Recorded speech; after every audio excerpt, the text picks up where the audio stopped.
And welcome back to The Factor Uncensored. We have highlighted the bitter battles some minorities face while buying a home or getting it appraised. Specifically, when a black woman in Indianapolis removed all black identifiers, that's like pictures, anything showing her family, from her home, and had a white male friend stand in for her on a second appraisal, the value of her house went up by more than $100,000 by that appraiser. Now, a program is on the market to help bring equity to home buying process by keeping your race and sex the hell out of the matter.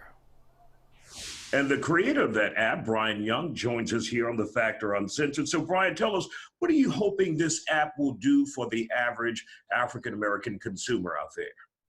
Yeah, I hope the app will give them a better chance at becoming a homeowner, by anonymizing their data and making it a fair decision process for them.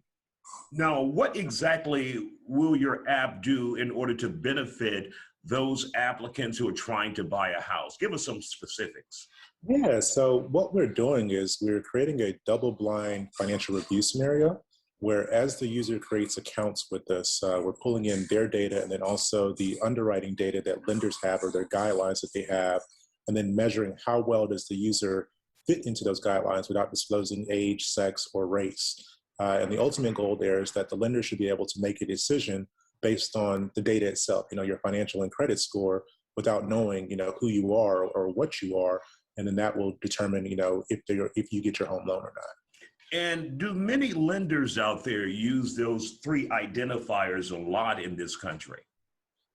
The data shows they do. Last year was a great year for home ownership, but with that being said, 84% of the people that bought homes were white and only 7% were Latino and only 4% were African American. So, but those two demographics had the highest decline rate. So it shows that, those points are being used whether they want to admit it or not.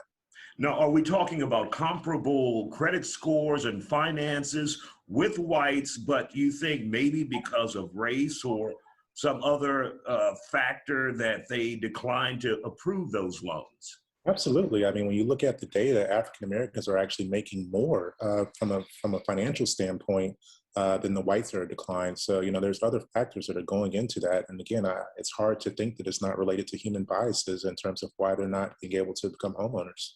Now, your app, how successful has it been in getting people of color into homes?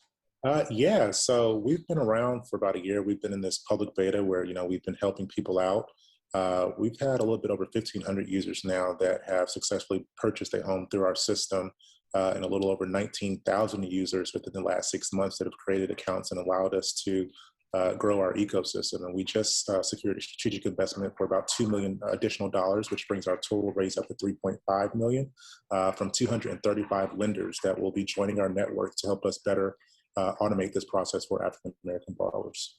And do you guide individuals if they come and they're not quite prepared, they don't have all of their I's dotted and T's crossed? Do you kind of walk them through it and say, you need to do this, you need to get this done, you need this tax form? Yes, absolutely. So, our artificial intelligence does a lot of that for us. And we just signed a strategic partnership with Experian. So the first part that we're going to launch in early August are personalized videos that will explain your credit score, your FICO score to be exact. And every time you log in, it will update that and let you watch, a minute, 2-minute long video telling you about, any derogatory remarks or anything like that that will prevent you from becoming a homeowner. Now, when individuals come to you, what are some of the biggest issues or problems you see with their finances or credit score or what have you? What are some of the biggest issues that they need to address before coming to you?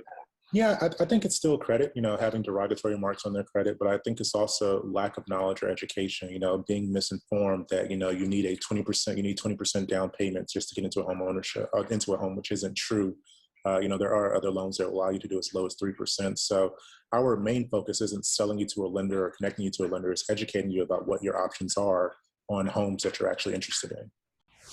Now, Home Lending Pal can be found on the App Store or Google Play. You can also use it on desktop at homelendingpal.com.